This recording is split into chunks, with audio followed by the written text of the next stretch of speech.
गईल रात बीतल दिवाली, पीटल जाला सूपा खाली। सुतले सुतले क दे बारे, जागेला उहो भिनसारे। सूपा लेके फटफट फटफट, बकरी जैसे पटपट पटपट, खटर पटर खट खट खट, घर घर लोगवा खेदे खूब दलीदर।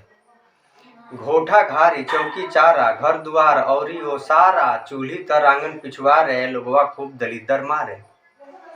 सूपा के सुन के फटकारा, पगहा तूरे भागे पाड़ा। बिल्ली भागे बड़ी डरा के, चूहा बियल में घबरा के, सहमे चिरई कौआ तीतर, बाकिर नाही हटे दलीदर। बैर भाव त जाते नइखे, मनवा कबो नहाते नइखे, पसरल बाटे कई कई मीटर, झांकी ना मनवा के भीतर। मनवा के पाको अकाई, सूपा से कैसे फटकाई।